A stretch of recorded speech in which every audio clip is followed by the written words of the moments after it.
2026 সালে বাংলাদেশিদের জন্য ইতালির ভিসার নিয়মে বড় ধরনের কিছু পরিবর্তন এবং নতুন আপডেট এসেছে।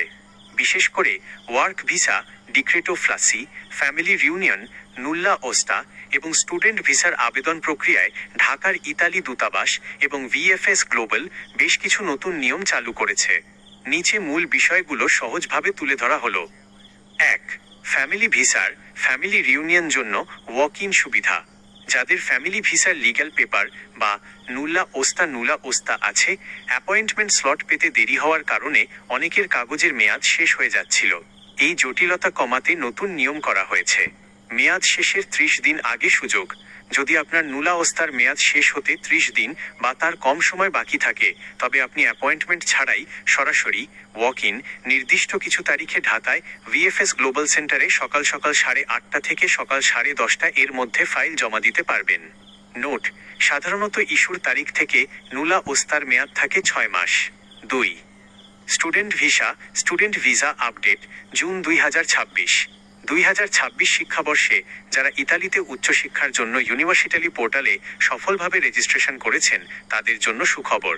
দূতাবাস জানিয়েছে, শিক্ষার্থীদের অ্যাপয়েন্টমেন্ট নেওয়ার জন্য এখন আর ঘন্টার পর ঘন্টা অপেক্ষা করতে হবে না। ইউনিভার্সিটি পোর্টালে যে ইমেইল ব্যবহার করা হয়েছে, সেই ইমেইলে সরাসরি ভিএফএস গ্লোবাল থেকে যোগাযোগ করে অ্যাপয়েন্টমেন্টের তারিখ ও সময় জানিয়ে দেওয়া হচ্ছে। 3. ট্যুরিস্ট ভিসায় ফ্রিকোয়েন্ট ট্রাভেলার্স সুবিধা। যারা নিয়মিত বিভিন্ন দেশ ভ্রমণ করেন, তাদের জন্য 2026 সালের ফেব্রুয়ারি থেকে নতুন একটি ডেডিকেটেড চ্যানেল চালু করা হয়েছে। বিগত 4 বছরের মধ্যে যদি ন্যূনতম 3টি সেঙ্গেন ভিসা ইস্যু করা থাকে এবং কোনো ওভারস্টে ভিসার মেয়াদ শেষে অতিরিক্ত থাকা না করে সঠিকভাবে ব্যবহার করা হয়ে থাকে, তবে তারা অ্যাপয়েন্টমেন্ট ছাড়াই ট্যুরিস্ট ভিসার আবেদন জমা দিতে পারবেন। তবে সাধারণ ট্যুরিস্টদের জন্য দৈনিক সর্বোচ্চ 10টি অ্যাপয়েন্টমেন্ট স্লট বরাদ্দ রাখা হচ্ছে। 4. ওয়ার্ক ভিসা ও কড়া নজরদারি। ওয়ার্ক ভিসা, ডিক্রেটো ফ্লুসি।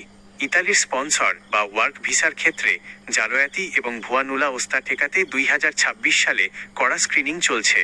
ভেরিফিকেশন: ইতালির নিয়োগকর্তার বৈধতা এবং ট্যাক্স রেকর্ড এখন কড়াভাবে যাচাই করা হচ্ছে। যোগাযোগের তথ্য: আপনার ফাইল জমা দেওয়ার সময় নিজের সঠিক সচল মোবাইল নম্বর এবং ইমেইল অ্যাড্রেস দিতে হবে, কারণ অতিরিক্ত কোনো ডকুমেন্টের প্রয়োজন হলে দূতাবাস সরাসরি বা ভিএফএস এর মাধ্যমে আপনার সাথে যোগাযোগ করবে। তথ্যে কোনো ভুল থাকলে আবেদন বাতিল বা বিলম্বিত হতে পারে। জরুরি পরামর্শ: দালালের মাধ্যমে অতিরিক্ত টাকা দিয়ে ভুয়া অ্যাপয়েন্টমেন্ট স্লট কেনা থেকে বিরত থাকুন। যে কোনো তথ্যের জন্য সরাসরি ইতালির অফিসিয়াল ওয়েবসাইট ambidhaka.esteri.it এর লিঙ্ক অথবা ভিএফএস গ্লোবালের পোর্টাল ফলো করুন।